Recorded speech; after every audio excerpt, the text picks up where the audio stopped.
Anyway, let's go directly to the Word of God this morning. Are you excited? Excited ako. Amen? Excited ako. At ang dalangin ko, ang bawat isa ay excited din. Let's go directly to the Word of God. But before that, let's pray first. Amen. Let's pray. Lord, sa umagang ito, Ikaw ang mangusap sa amin. Ikaw ang kumatagpo ng lahat ng pangangailangan ng bawat isa. And we believe, O Diyos, na ang bawat salita mo na maipapahayag sa kalagitnaan na ito ay magiging kalakasan ng bawat isa na nakakasumpong ng panghihina. O Diyos, walang ibang maitataas, walang ibang mapaparangalan, walang ibang makikita at maririnig kundi Ikaw lamang. We give you all the glory, God, in Jesus' name. Amen. Come on, the best clap offering to our living God. Gawa chapter 16, verse 16 to 20. Acts. Okay? At ang author ng Acts ay sabi ng mga scholars, ay si Dr. Luke. Basahin natin, samahan niyo ko at huwag niyo akong tutulugan.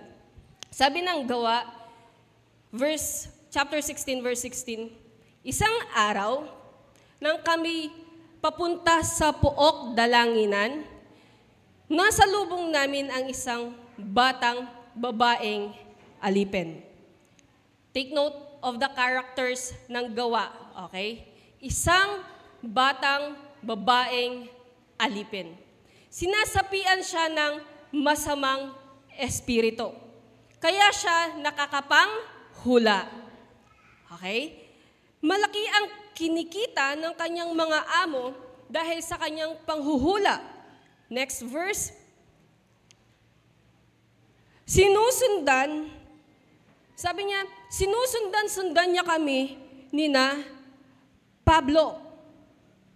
At sumisigaw ng ganito, ang mga taong ito'y lingkod ng kataas-taasang Diyos, ipinapahayag nila sa inyo kung paano kayo maliligtas.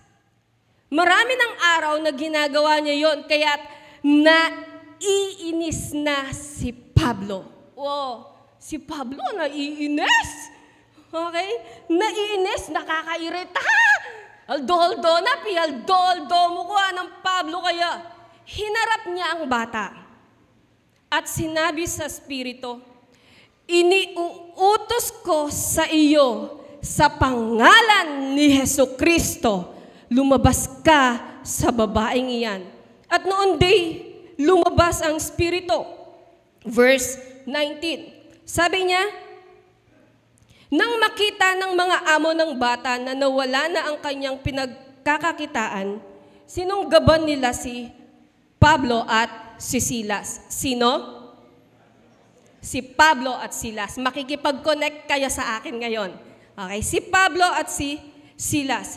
Kinaladkad sa liwasang bayan at iniharap sa mga may kapangyarihan. Okay, verse 20. Iniharap sila sa mga pinuno ng lungsod at pinaratangan ng ganito, nanggugulo ang mga Hudyong ito. Nag-share lang sila pero ang sabi sa kanila, nanggugulo sila. At makikita natin dyan, doon sa verse na nabasa natin kanina, sa verse 18, sabi niya dyan, nainis si Pablo. Paul was annoyed, nainis. What? Si Pablo, disipulo, kasama ni Jesus, nakilala niya si Jesus, personal na nakita si Jesus, nainis. Nairita. Si Paul na dating Saul, si Paul na sumulat ng 2/3 ng New Testament, the man who walked in power and confidence and authority. But in that moment, he was off the guard. Nainis si Pablo. Si Paul na dating tent maker, yun yung trabaho niya. Okay, tent maker si Paul, mula siya sa Tarsus. Okay? At naupo siya sa kanan ni Gamaliel, the man who walked in the power. Okay? Isang matalinong nilalang. Andyan pa ba kayo? At alam natin, si Paul ay isang persecutor, isang serial killer. Pero nung natagpuan niya yung grasya ng Diyos, nung natagpuan niya at nasumpungan niya at na-encounter niya yung biyaya ng Diyos, naging church planter siya. And you know what? Only grace can change a serial killer into a church planter. Only grace can do that. Ang Diyos lang. Si Paul, he's so unshakable. He's so unstoppable. Hindi mo siya mapapahinto. Hindi. Sabi niya sa mga sulat niya, for me, to live is Christ, and to die is gain. Buhayin mo ako, isi-share ko si Jesus. Patayin mo ako, isi-share ko pa rin si Jesus. At sa context natin, makikita natin kasama niya si Silas. At itong senaryo na to sa Acts chapter 16 is nasa second missionary journey sila with Timothy. Okay? Pakinggan niyo po akong maigi. Reconnecting? Amen.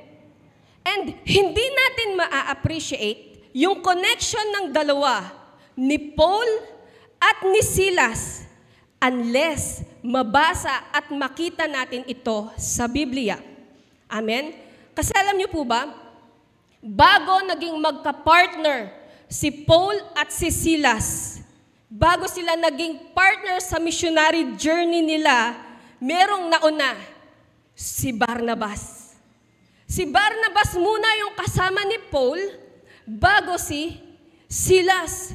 Siya yung unang nakasama ni Paul. Okay? Siya yung unang missionary body ni Paul. Siya yung unang kasama ni Paul, bago si Silas. I hope we're connecting, okay? So si Silas, again, siya yung second friend. Second encourager ni Paul. Kasi ang nauna, uulitin ko, sino? Si Barnabas. Okay? At napakagaling na na-connect si Paul kay Barnabas. Let's imagine. Samahan niyo ko, wag niyo akong iiwanan. Okay, magkasama sila sa unang missionary journey. Kasi itong Acts chapter 16, this is second missionary journey of Paul. Dito, sa first missionary journey ni Paul with Barnabas, magkasama silang nagpipreach. Magkasama silang nagpa-plant ng mga churches. At makikita niyo yon sa Acts chapter 1. Simula Acts chapter 1, buong Acts, mababasa niyo yung pangalan ni Paul. Okay? Nakakatuwa, nagtandem sila. Magkasama silang dalawa. Sino kasi? Si Paul at si Barney.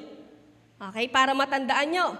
Si Paul at si Barney. Magkasama silang dalawa sa pag-share ng gospel. And the Holy Spirit was the one who connected Paul kanino? Kay Barney. Hindi kay Silas. Okay? Si Holy Spirit ang nag-connect kay Paul, kay Barney. Because that time, they were sent together by twos. Remember yung team? Okay? Tandaan nyo, pag ang Diyos ang nagsugo sa'yo, hindi pwedeng hindi siya magpadala ng Barnabas katulong mo. You will always need a community. You will always need a body. You will always need a Barney. Amen. You will always need a Barney. I love you.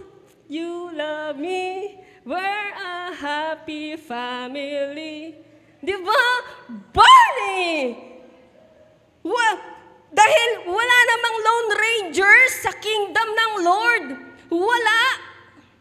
Dahil pag tinawag ka ng Diyos, ilalagay ka niya sigurado sa isang community with a Barney. Woo! Amen. Kagaya ni Paul. Remember yung pinag-usapan natin before, yung tinuro natin about team? Si Moses, binigyan siya ng Diyos ng Aaron. Si Elijah, binigyan siya ng Elisha. Kailangan natin ng encourager. Kailangan natin ng kapartner. Maging si Batman, kinailangan niya ng galing-galing. Di ba? At makikita natin dito, si Paul at si Barney, they are totally different. Pwede palang magsama yung dalawang hindi parehas ang ugali. Okay?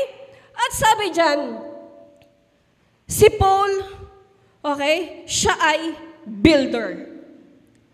His work is to make tents. He make tents, tent maker siya.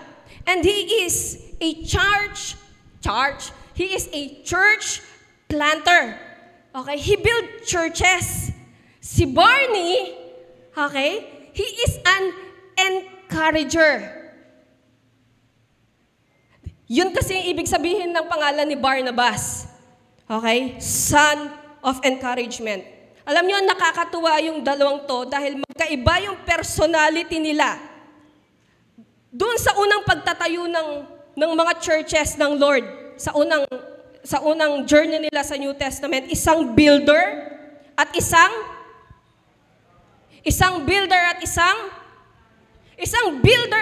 encourager nagpartner para magtayo ng churches ng Diyos.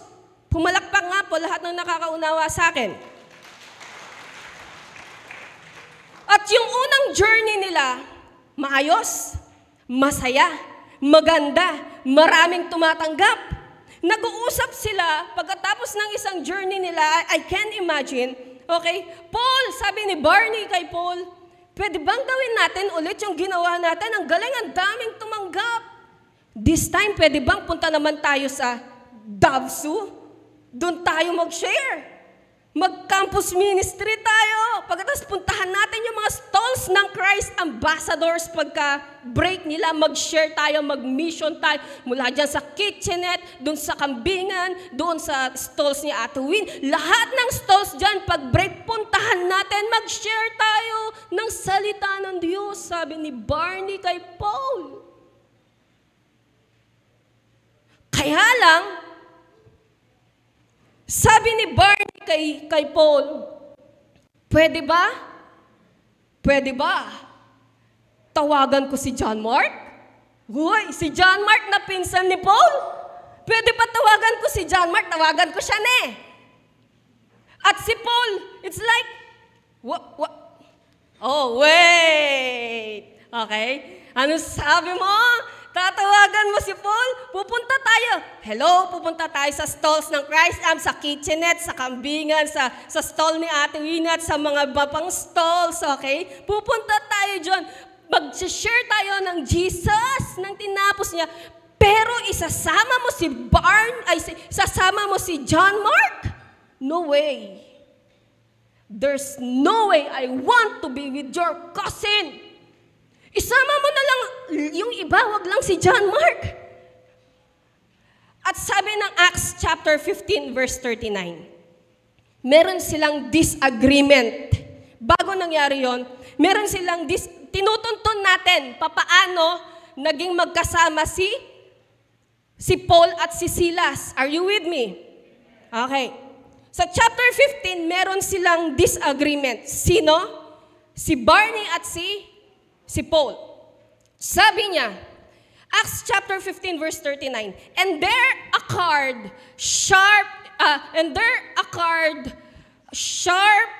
such a sharp disagreement.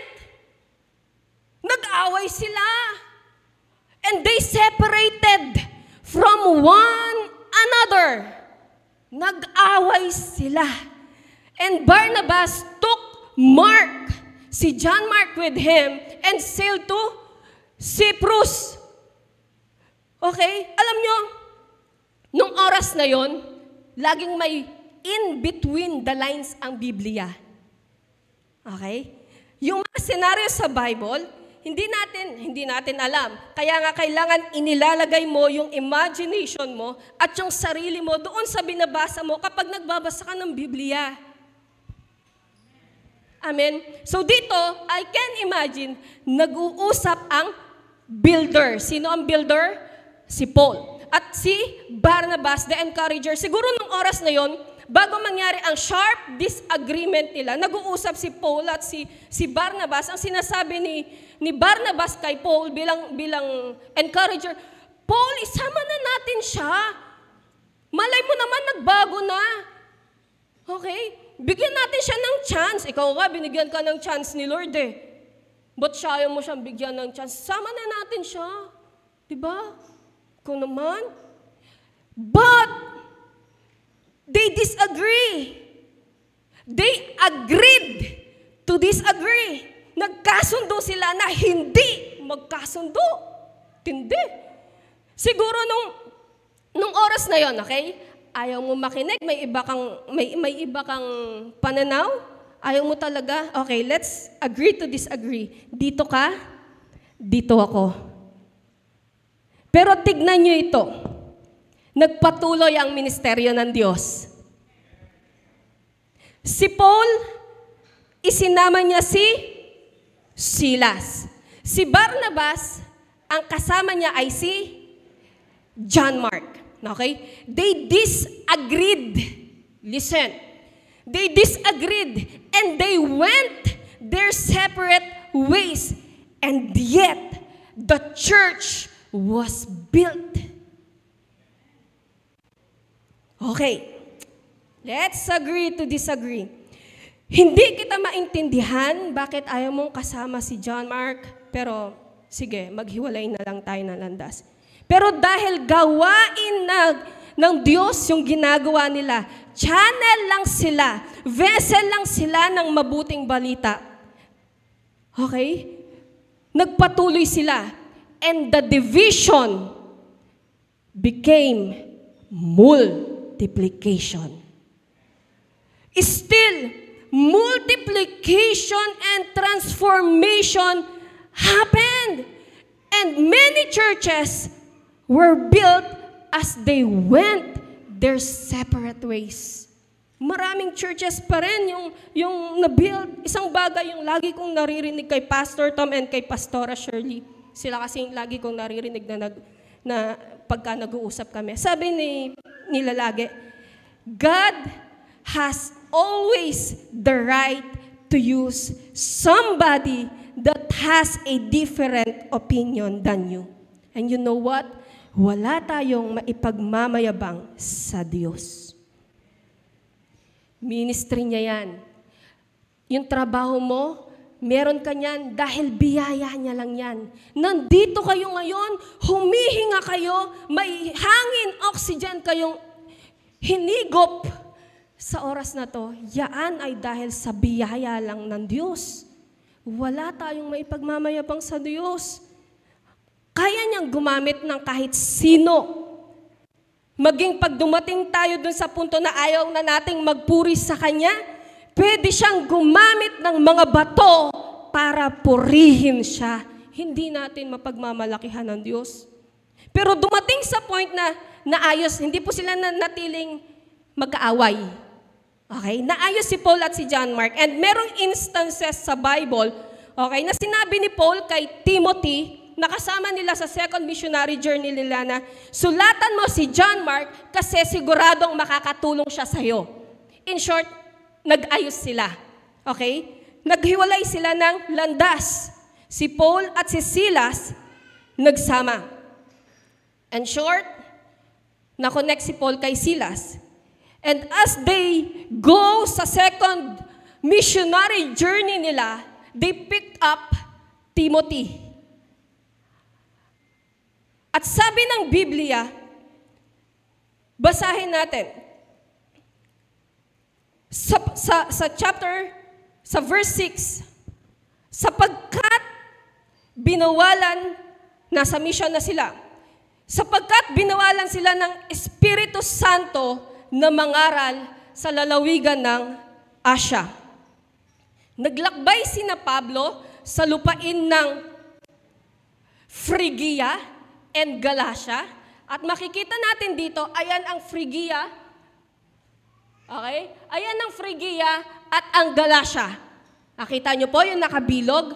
Diyan sila nagpunta. At naglakbay sila sa lupain ng Phrygia at Galatia. At pagdating sa hangganan, okay, ng Misiya, there's the Misiya. Yan ang Misiya. Okay? Papasok na sana sila sa Bitinya. Subalit, okay? Subalit, hindi sila pinahintulutan ng Espiritu ni Jesus. Hindi sila pinayagan. What? Diba? Bakit pinigilan ng Holy Spirit si Paul at si Silas na pumunta sa lugar kung saan sila magpipreach? Bakit? Kung saan sila mangangaral? Bakit? Diba? Kung saan sila mag-share? Why? The motive is right. Tama yung motibo nila kung bakit sila pupunta doon. Tama yung plano nila. Nag-usap sila at alam ng Diyos kung ano yung dahilan bakit sila pupunta doon. Magpipreach. Pero sabi ng Holy Spirit, no. No. Okay? Lord, pupunta kami doon. No. Hindi pwede. Di ba minsan nakakaano naman? Nagpapaalam ka, tapos sasabihin sa'yo, no. At yung no na yon nag-e-echo mula sa'yo hanggang sa mga kaibigan mo. Hindi ako pinayagan ni mama ko. Pag nagpapaalam tayo nang hindi tayo nag-e-echo. Siguro kung pupunta sila doon para magsaya lang, naiintindihan ko pa bakit magno-no ang Holy Spirit. But why in the world the Holy Spirit will forbid Paul and Silas and Timothy in going to do something that they were called and assigned to do? Why? Can you say why? Alam nyo ba? Dito makikita natin paano ginaguide ng Lord yung mga anak niya. Hindi lang ng mga yes.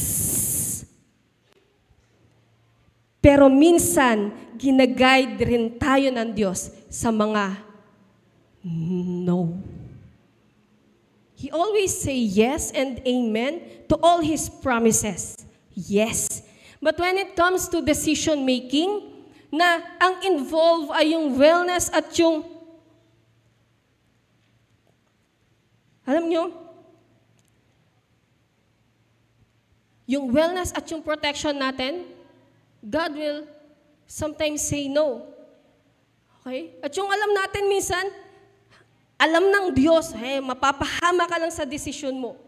Na minsan akala natin, tamang panahon na pero hindi pa pala. And listen, God will guide you and direct you sometimes with a no. Are you still there? And you know what? You can trust God's no. You can trust God's no. Even when your motive was right, even when you had a clear plan of the vision, kahit sabihin pa natin minsan, Lord, pinagplanuhan na namin to, nakita na namin mangyayari to. But when God said no, please, listen. Pumalakpak nga lahat ng nakakakonekta. Alam nyo, nagtitiwala tayo sa mga yeses ni Lord. Yes. But we also need to trust God sa mga doors na minsan siya mismo ang nagsasara. Diba? Pwede ba akong magpunta sa ganito? No. But when God said no, believe me, He meant it. Huwag kang magtatampo.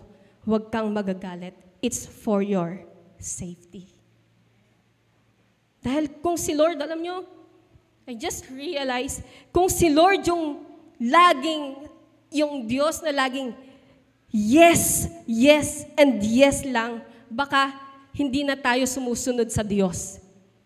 Baka ang Diyos na ang sumusunod sa atin.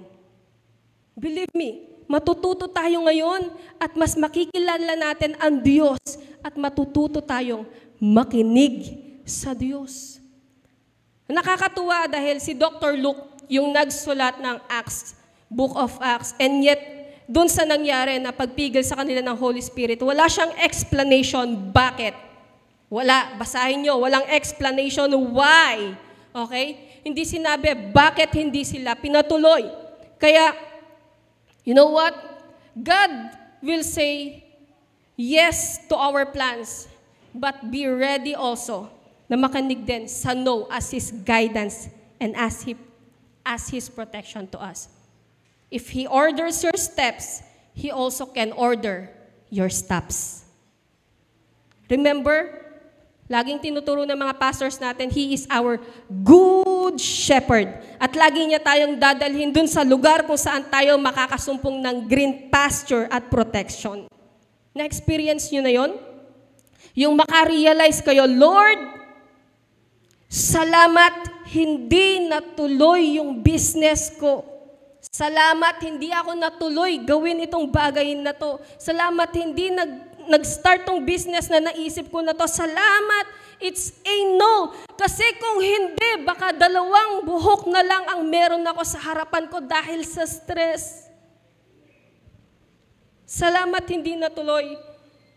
Lord, salamat hindi natuloy yung, salamat naghiwalay kami ng jowa ko. Kasi kung kami pa hanggang ngayon, baka wala na ako sa church. Lord, salamat hindi kami natuloy nung isang araw na dapat aalis kami, pero hindi kami natuloy. Because you've said no. Salamat kasi nung oras na yun, yung mga tao sana nakasama namin na stranded, pero salamat sa protection mo. Salamat sa no mo. Salamat, Panginoon. Hindi kami natuloy. Salamat sa mga delays. Salamat sa mga no's. Salamat, Panginoon. Salamat. Can you just give Him the praise dun sa mga delays sa buhay natin? Wow. God doesn't just guide us with the yeses. He also guides us with a no. Pwede ngang ingay natin, di ba? Pagka yes ng yes si Lord, parang, di ba? Pumayag si Lord. Pero minsan, nag-no ang Diyos. Lord, ano? No. Baka pwede mong i-consider, Lord. Pwede naman. Baka maganda naman to. Pero alam nyo, ito yung season kung saan tinuturuan tayo ng Lord na makinig. Sabihin nyo nga po sa katabi nyo, listen. Okay? Pag sinabi ng Lord na no, this is the question. Sagutin nyo ng personal. Pag sinabi ng Lord na no sa'yo, anong gagawin mo? No! Sabi ng Lord. Di wow, sabi ni Pastor Tom. Okay? Wait! Trust Him! Maghintay ka! At sa paghihintay mo, pakinggan mo siya ng maayos. Ang hirap sa tao, ayaw naghihintay, mainipin. But you know what? Ang totoong naghihintay, masaya yan habang naghihintay at may pag-ibig. Balik tayo kay Paul. Kino-connect ko lang kayo sa mismong senaryo ni Paul. Ang tanong ko ngayon, nakakuha ba ng clarity si Paul sa Diyos? Binigyan ba siya ng after nung no na yon, binigyan ba siya ng malinaw na instruction ng Diyos pagkatapos niya makakuha ng no? Ituloy natin yung pagbabasa. Huwag kayong matutulog kasi andito yung pag-aaralan natin. Acts chapter 16 verse 8 to 10. Sabi niya, so they passed by Mysia and went down to Troas. During the night, Paul had a vision of a man of Macedonia standing and begging him, come over to Macedonia and help us. Paul, please, punta pumunta kayo ng Macedonia. Tulungan nyo kami. After Paul had seen the vision, we got ready at once to leave for Macedonia, concluding that God had called us to preach the gospel to them. Now, the question is, nakakita si Paul ng vision ng isang lalaki. Uulitin ko. Isang ano? Saan? Isang lalaki sa Macedonia na nagsasabing, come over to Macedonia and help us. You know what? Masarap sa pakiramdam na bago ka gumawa ng isang bagay, merong clarity na ang Diyos ang nagsabi. Kaya lang ang problema, wow, may problema pala pag nagbigay ng vision ang Diyos? Oh, kala ko puro hayay-hay buhay lang. Saya pala. No! Okay, heto ang problema. Acts chapter 16, verse 13. Huwag kayong mawawala. On the Sabbath day, we went outside the city gate to the river, where we expected to find a place of prayer. Mananalangin sila. We sat down and began to speak to the women who had gathered there. Ano yung vision? Lalaki. Aman. Kaya lang, the problem here is, napunta sila sa Bible study ng mga babae. Di ba? Si Paul nag-iisip, nung oras na yun, teka lang, sinugo ako ng Diyos dito para sabi ng Diyos, lalaki, tapos, sabi mo Lord, lalaki, tapos mapupunta ako sa mga women's fellowship? Teka lang, lalaki, sabi mo, di ba? Babae itong mga to eh. At kung meron mang lalaki nung oras na yon, alam nyo ba sa kultura nila, iilan lang. Okay? And they are in the river banks. When you say river banks, sa Jewish culture, pag ganong sitwasyon, wala mang 10 lalaki. At wala man silang 10. Dahil pagka lumampas sila ng 10, kailangan nilang dumiretso sa mga sinagog. Okay? Doon sila kailangan mag-worship. Pero, ang pinakita ng Diyos, okay, kay Paul, ay isang lalaki. Ang tanong, lagi ako magtatanong at lagi nyo sasagutin ang tanong ko sa inyong kaisipan. Anong gagawin mo pag merong clear vision ang Diyos sa'yo? Pag may pinakita ang Diyos sa'yo na gagawin mo. Pero, pagdating sa reality, iba yung nakikita mo. Yung nakita mo, iba sa nangyari sa nakita mo, sa vision na nakita mo na binigay ng Lord. Sabi ng Diyos kay Paul, lalaki. Pero babae yung mga na-encounter niya. Na-experience niyo na ba yun? Lord, sabi mo ito eh. Sabi mo ganito eh. Pero iba naman yung nakikita ko. Sabi mo maayos eh. Sabi mo masaya. Sabi mo madali. Uwi na lang ako, di naman pala totoo. Uwi na ako. But the question now, anong gagawin mo pag iba yung pinakita ng Diyos sa'yo sa nangyayari sa reality sa harapan mo?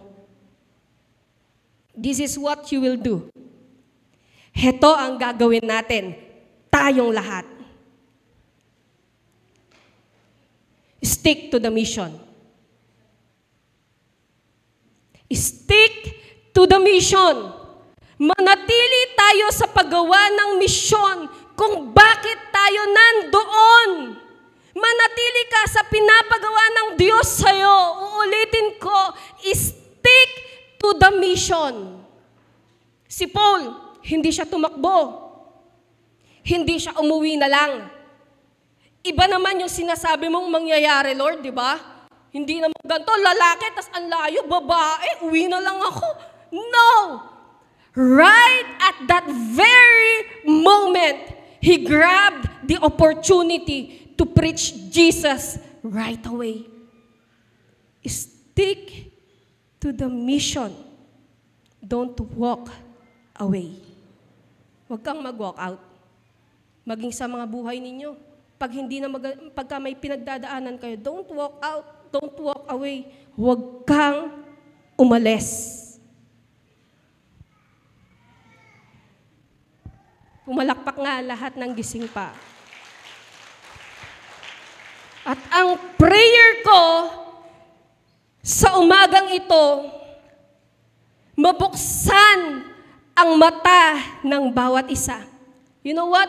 Iba man yung expectation na meron tayo sa kaisipan natin sa kung ano yung nangyayari sa kasalukuyan, just remain in there.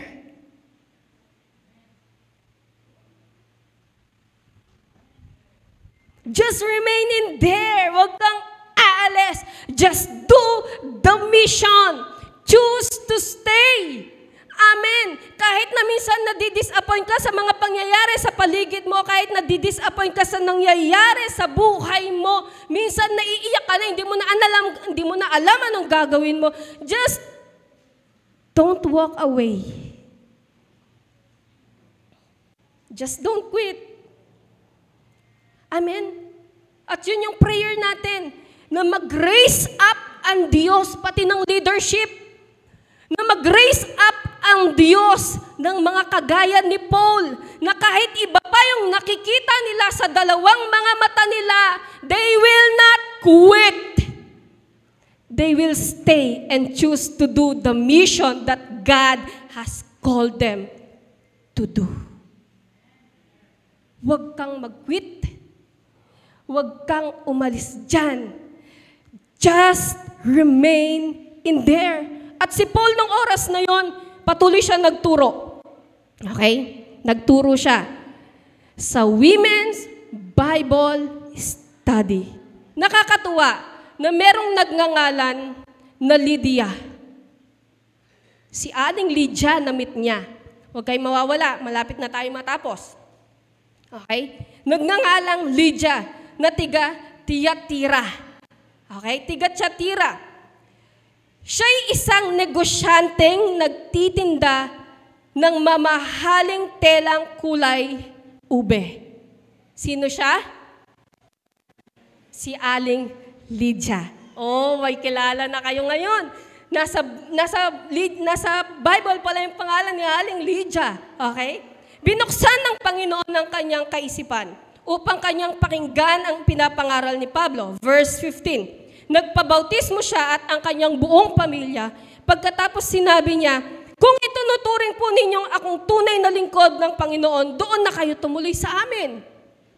Pagkatapos niyang mapalaya, in-invite niya itong mga alagad ng Diyos na manatili sa kanilang bahay. So mahigpit ang kanyang anyaya, kaya't hindi namin napahindian.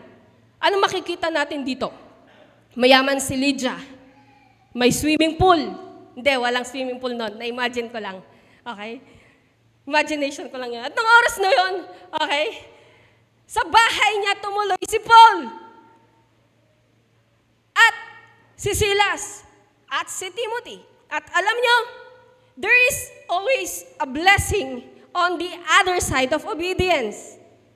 Pinagpala ka na ng Diyos, pero laging may sumusunod pang pagpapala sa iyo, nauuna pang pagpapala sa iyo, pag sumunod ka, the moment na hinakbang mo yung paa mo sa pagsunod sa Diyos, sa kung ano yung pinakita niya sa iyo.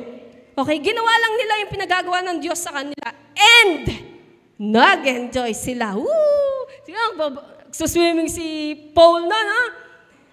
Nagpapahinga siguro si Paul nun. Si Silas siguro ng oras na yan, nasa air condition, alright. Di ba? Kumakain ng maraming tinapay na galing kay Aling Lydia. Okay? Kaya lang, isang araw, lumabas sila At habang nagpipreach sila, may isang babae ang biglang sumulpot sa kalagitnaan ng kanilang mission. Listen carefully. Sabi ng Bible, sa Gawa chapter 16 verse 17, sinundan-sundan niya kami ni na Pablo at sumisigaw ng ganito, ang mga taong ito'y lingkod ng kataas-taasang Diyos, ipinapahayag nila sa inyo kung paano kayo maliligtas. Okay, si Paul, itsura ni Paul, okay, thank you. Second day, hayan na naman siya. Ang mga taong ito'y lingkod ng kataas-taasang Diyos. Okay, sinabi mo na yan kahapon. Thank you. At sa pangatlong araw, ayan na naman siya. Ang mga taong ito'y lingkod ng kataas-taasang Diyos. Sinabi mo na yan nung kahapon at saka nung kahapon. Okay na. At inaraw-araw niya si Paul at si Silas. Hindi ko alam ilang araw yung sinisigaw niya na ganon. Okay? Pero sabi ng Bible, nainis si Pablo at hinarap ang babae. Hindi yung babae yung kinausap niya. Ang kinausap niya, yung espiritu na nandun sa babaeng iyon. Anong sabi niya? Sabi niya sa verse 18, marami ng araw na ginagawa niya iyon. Hindi sinabi sa Biblia kung ilang araw niyang ginagawa kay Pablo iyon. Yung inaraw-araw niya sila Pablo. Pero nung nainis na si Pablo, ang sabi ni Pablo, humarap siya at sinabi sa Espiritu, sabi niya, iniuutos ko sa iyo, sa pangalan ni Jesus, lumabas ka sa babaeng yan. Tama naman yung sinisigaw ng babae. Yung mga lingkod na to ay lingkod ng Diyos. Totoo yun. Okay? Totoo yun. Pero dahil si Paul ay puno ng knowledge sa kung sino siya, at kung sino ang Diyos sa kanya, at nung oras na yan ay empowered siya ng banal na spirito, meron siyang discernment. Okay? Na ang sinasabi ng taong ito ay totoo, pero lumalabas sa maling espiritu. Kaya hindi niya lang basta inaddress yung babae, right away, he spoke to the spirit at sinabing, sa pangalan ni Jesus, lumabas ka sa babaeng iyan. Lumabas ba? Napalaya ba ang babae? But you know what? Her liberation had some ramifications for Paul and Silas. Merong consequence. May naging bunga. Yung nangyaring pagpapalaya ng Diyos sa babae sa pamamagitan nila. Meron siyang, alam mo, yung babaeng ito, meron siyang espiritu na kaya niyang manghula. Okay? Kaya niyang manghula. At itong babaeng ito, merong nagmamayari sa kanya.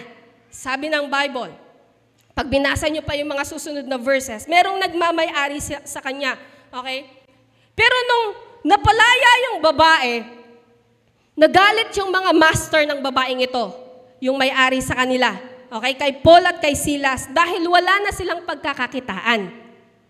Dito natin makikita, hindi lahat ng tao matutuwa sa pagbabago mo. That's normal. Dahil hindi maiintindihan ng mundo yung pagbabago na ginagawa ng Diyos sa'yo. Pero hindi lahat matutuwa sa pagbabago mo. So what's next? What happened next? Dahil sa inis nila kay Paul at kay Silas, hinuli sila. Alam niyo po ba na yun yung naging dahilan kung bakit sila nasa kulungan at nagpuri sa Diyos? Ito yung biglang nangakalas yung chains. Okay? Sabi sa verse 22, nakisali ang mga tao sa pananakit sa kanila. May mga tao talaga mahilig makisali. Di ba? At pinahubaran sila ng mga pinuno at ipinahagupit. Pagkatapos hampasin ng paulit-ulit, sila'y ipinabilanggo at pinabantayang mabuti. Note, Nang dahil sa babae. Uulitin ko. Nang dahil sa babae. Dahil sa paglaya ng isang babae. Sinaktan sila ng mga tao. Hinagupit silang paulit-ulit. Hinubaran sa harapan ng maraming tao. Tinapon sila sa bilangguan. At hindi lang basta bilangguan. Hindi kagaya ng mga bilangguan natin ngayon na makikita mo yung isa't isa. Pag pumasok ka doon dahil nag-mission na kami sa kulungan, hindi kayo magkakakitaan dahil madilim. Hindi mo makikita. Hindi niyo ako makikita. Okay? Madilim. Pero doon sila ipinasok ng bantay sa kaloob-looban ng bilangguan at inilagay ang kanilang mga paa sa pagitan ng dalawang mabibigat na kahoy. Duguan sila. Sabi ng Biblia, sa binasa natin kanina, hinubaran sila. Wala silang saplot. Basag-basag ang mukha nila at tumutulo ang dugo. Wala silang magawa ng oras na yon. Kaya pagkahagis sa kanila, may bilangguan nga. Yes, dun sa pinakamadilim na yon, can you imagine? Siguro kung kayo yon, anong gagawin nyo? Basag-basag yung mukha nyo, may mga sugat kayo. Iiyak na lang siguro ako dahil masakit. At walang nakakakita nun. Silang dalawa lang ni Silas.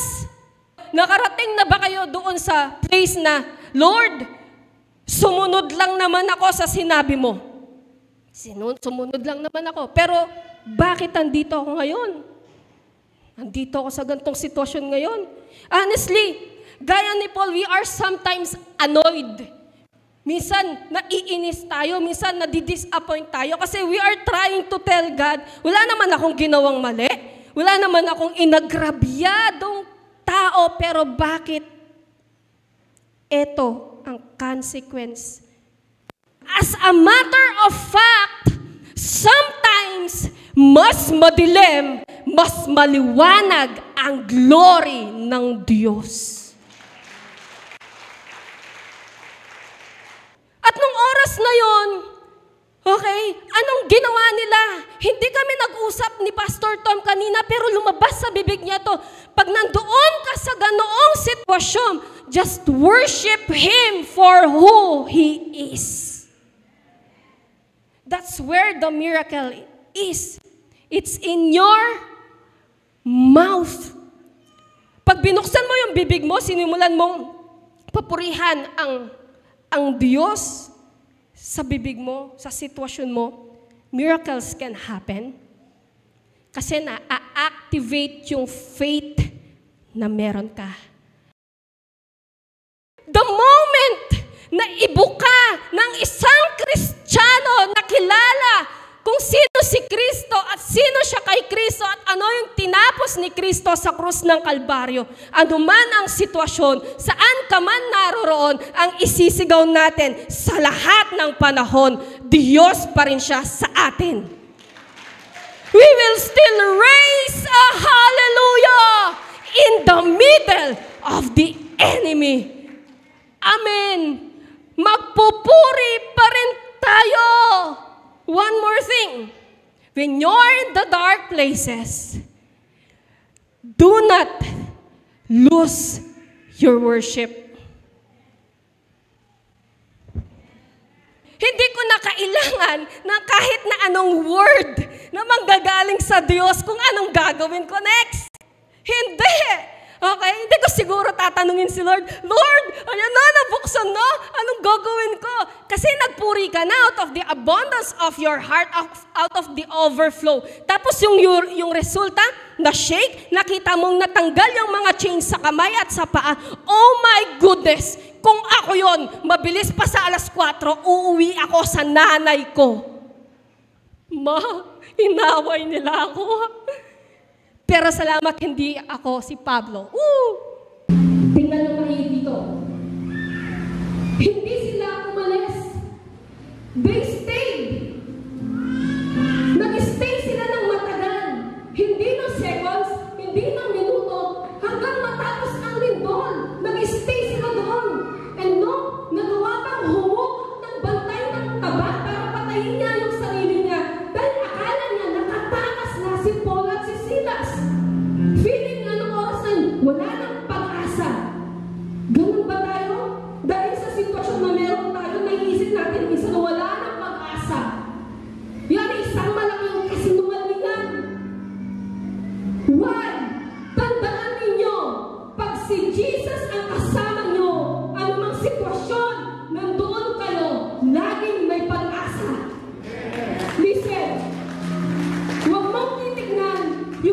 sitwasyon mo ngayon bilang final destination mo, bilang final ng history mo, ng istorya mo. Huwag mong titignan yung sarili mo na wala nang kapupuntahan kasi wala kang natapos. Huwag! Hindi yan yung final destination mo. Huwag mong titignan yung sitwasyon mo bilang final ng story mo. Huwag! Huwag mong titignan yung sarili mo ng ganyan.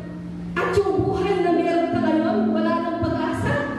Dahil sa naririnig mo sinasabi ng ibang tao, dahil ganyan ka lang, huwag kang maniniwala. Huwag! Hindi yan yung nakita ni Kristo sa krus ng Kalbaryo nung nakapako siya sa krus. Ang nakita niya, yung pagpapala at magandang buhay na meron ka, na hindi lang dito sa lupa, maging sa pag-uwi mo sa piling niya. Huwag mong titignan yung sitwasyon mo na wala ng pag-asa. Huwag, dahil habang may buhay, may pag-asa. Habang may Kristo, sigurado makaka-experience ka ng pagbabago. Hindi pagbabago na paatras, kundi pagbabago na pasulong. Hindi pagbabago na pahirap, kundi pagbabago na payaman. Hindi pagbabago na dadalhin ka sa bilangguan, kundi pagbabago papunta sa palasyo. Just remain in there and do not quit. I will finish in here. Ito yung sinabi ni Paul sa jailer. Sabi niya, don't do it. Wag. At itong Philippian jailer na to, naligtas yung buong pamilya niya. Pero naisip niyo ba, bakit hindi umalis si Paul nung oras na yun? Pwede naman, di ba? Bakit hindi siya umalis? Kaya siya hindi umalis agad. Kasi, kamukha ng nagbabantay ng kulungan, yung nakita niya sa vision niya nung time na pinigilan siya ng banal na spirito. Kamukha niya na nagsasabing, kinagabihan, nagkaroon si Pablo ng isang pangitain. Isang lalaking tiga Macedonia ang nakakayo at nakikiusap sa kanya, pumarito ka sa Macedonia at tulungan niyo kami. Nakita natin, hanggang nakarating siya sa kulungan, ang lagi niyang na-encounter, babae. Kita niyo ba yun? Babae, mula sa Women's Fellowship, kung saan siya nag-share, si Lydia, na nagpatuloy sa kanilang bahay. Yung babae na sumisigaw na pinalaya na siya sa pamamagitan nila. Okay? At yung pinakaunang lalaki na mababasa natin sa Biblia mula nang simulan nila yung trip to Macedonia na to is the jailer. Anyway, sabi ni Paul, nung pinakita sa kanya, ipinaalala sa kanya ng Diyos yung vision sa kanya, naisip niya siguro, wait, andito ako para sa kanya eh. Bakit ako aalis? Bakit ko siya iiwanan? Okay? Kaya pala kinakailangan niyang dumaan sa lahat ng yun para makarating doon sa jailer na iyon. Romans 8:28. Everything works for good. Everything works for good to those who love God and called according to His purpose. And you know what? At the end of this journey, at the end of your journey, you will say, it's all worth it. Salamat, Panginoon. Binigyan mo ako ng kalakasan. Hindi ako umalis. Pag tinignan natin sa kabuuhan, yung nangyari kay Paul, alam nyo, makikita natin in our natural eyes, ang hirap nung pain, nung sakit, na pinagdaanan niya. Ang hirap kaya nun. Pero pag nakita natin iyon in the lens of grace, makikita mo, saan man siya dinala ng kanyang panyapak, ang biyaya ng Diyos ay andoon, kumilos na bago pa siya gumawa. Nauna na ang biyaya ng Diyos sa kanya patungo sa mga lugar at sa mga tao na makakasalumuha niya. At yung, alam niyo ba, yung senaryo na yun sa loob ng kulungan, yung nangyaring iyon, yun ang pasimula na maipanganak yung Philippian Church. Wow! Mga magulang at mga kapatid, I challenge you and let the Lord encourage you this morning. Do not let annoyance make you walk away. Look at your circumstances not in the lens of anyone, not in the lens of your natural eyes. Tingnan mo yung sitwasyon na meron ka in the lens of grace and in the lens of God's purpose. Bakit ka andyan? Just remain in there. At message ng Lord, trust and believe in His ways. They are higher than our ways. Keep believing in His finished work, His plan for you, and do not quit. And you know what? Sabi ng Lord, He got you. Hindi ka niya iiwanan, hindi ka niya papabayaan. Pwede ba tayo lahat naman ngayon?